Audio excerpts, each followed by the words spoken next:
This podcast episode was made possible in part with support from Sacred Rights, a project funded by the Henry Luce Foundation and the E. Rhodes and Leona B. Carpenter Foundation and hosted by Northeastern University. Sacred Rights is a project that supports public scholarship on religion and provides resources and networks for scholars of religion committed to translating the significance of their research to a broader audience. I recommend you learn more about Sacred Rights on their website at sacred-rights.org or find Sacred Rights on Twitter at sacred_rights.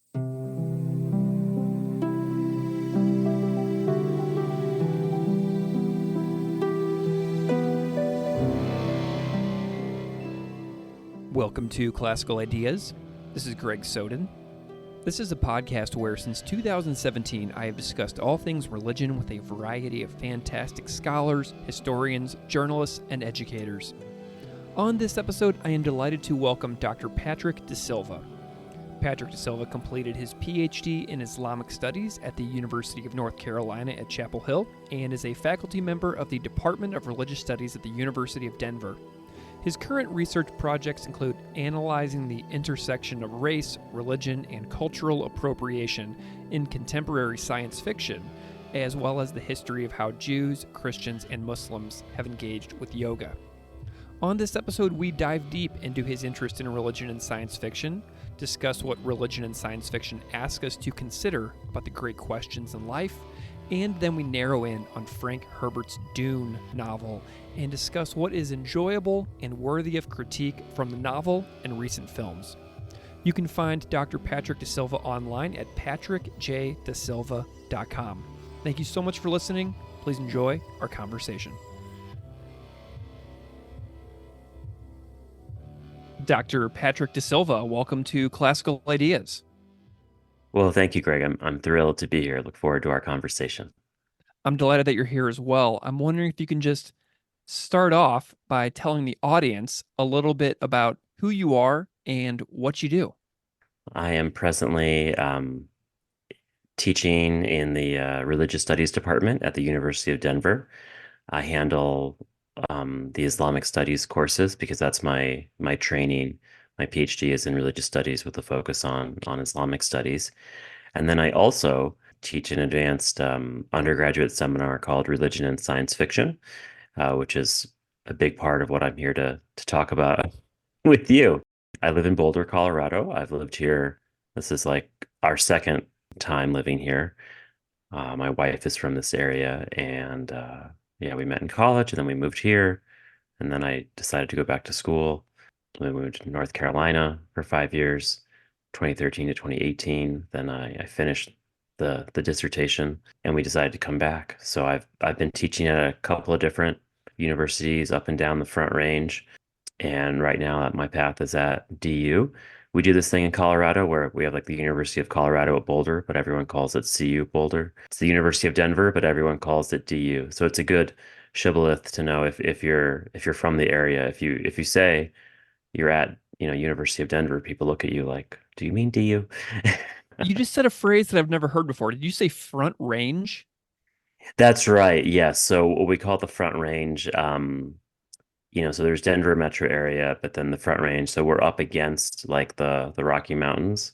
But yeah, so that's a good sort of geographic identifier. So we're not in the mountains, but we're right up in Boulder, we're right up against the mountains. So I also want to know about some of your other backstories as well. I was reading some of your work and I noticed that you have spent a lot of time in your life living in Sudan, Kenya, various states like Virginia, North Carolina as well, which you already mentioned. Tell me a little bit about your backstory of like growing up around the world, because that really caught my attention. Let's see. When I was 1 year old, I moved with my parents. Well, they moved me. My parents moved me because that one, I didn't have a lot to say on the matter. We moved to Khartoum, Sudan, which is the capital city of Sudan. It's where the Blue and the White Nile actually come together. And my parents were teaching at different universities in Khartoum, and so we lived there for a few years. Then we went back to Virginia, which I should have started. This where I was born, in Northern Virginia. Then when I was in, I then we moved back to Khartoum for me for first, second, and third grade. Wow. Uh, and then we went to Virginia. again for five, I think 5 years. And then we moved back to this time to East Africa to Nairobi, Kenya, which is where I did most of high school. At that point, my dad had switched over to working for the U.S. Agency for International Development. He's an agricultural economist by training, which is maybe one reason I didn't take any econ courses. It's because I felt like I had gotten it around the dining room table, growing up. So yeah, so for me, growing up, I have this very visceral memory of, especially living in Sudan, hearing Arabic a lot. It wasn't like, the Arabic language and sort of Islam in general was never strange or weird for me because it was such a huge part of my early childhood experience. And so Hmm. actually that's something that I've reflected on a lot as I've grown up, and it's thinking about what is weird to me is not weird to other people, and vice versa, and how much of my sort of normative standards of weirdness, for lack of a better phrase, are really a function of my life experiences. And so, I think there's a lot of to talk about there in terms of the connections between what I have ended up doing, which is going into this field of religious studies, and then, my lifelong love of science fiction, and more recently I've gotten more into fantasy, but Mm. initially it was all science fiction. And a big part of that, you mentioned reading some of my work. So I wrote this piece, kind of my own kind of origin stories, called Origin Stories on Faith and Science Fiction, published by Humanities North Dakota magazine. And I reflected on how throughout my life, I can use science fiction to better understand different passages in my life. So, for example, grew up watching Star Wars, like so many people. But for me, I realized just last year when I was writing this essay, one of the reasons that Star Wars grabbed me is that the original film, so Episode 4, we can get into George Lucas's sort of sequencing or math skills later. But episode 4 it opens on the desert world of Tatooine. And when my parents' friends gave me a VHS copy of the original Star Wars film, that was certainly a copy of a copy of a copy. There was a lot of static on it. I would watch it every day. Well, when I looked outside my window, we were living in Sudan. Khartoum is sort of on the edge of the Sahara Desert. Sahara is just the Arabic word for desert. So saying Sahara Desert to me is like ATM machine. The landscape really grabbed me from that Star Wars film because it was familiar. And if I had been growing up at the time, like in a different environment, like Northern Virginia is closer to Dagobah, the sort of swampy jungle world where Luke goes in episode 5 for Empire Strikes Back, where he meets Yoda. And so that's something else I've been reflecting on, is this connection between the environment, like the physical landscape, and then kind of culturally, religiously, what's the landscape like? And just appreciating how my experiences, are really different than a lot of people that even now that I sort of live and work with. Mm. Is that your earliest memory of how you became interested in science fiction, is like this VHS tape and then looking out your window and kind of seeing some like connection to what you were seeing on TV versus in your actual day-to-day life? Is that kind of where you made this earliest connection?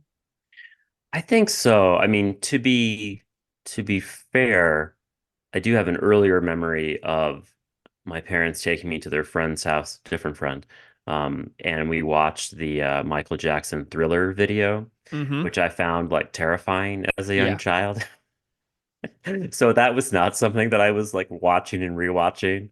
But with Star Wars, I mean, I remember um, in early elementary school, I would like come home and I would watch a Star Wars film, Yeah. because by that time we had all of the original trilogy, and my aunt, who's also my godmother, had like sent them to us. And we didn't have like regular TV in Khartoum in the late 80s. So it was just, I just relied on these VHS tapes that she and other, sort of extended family would send to us. And it was like getting this sort of manna from heaven, you know.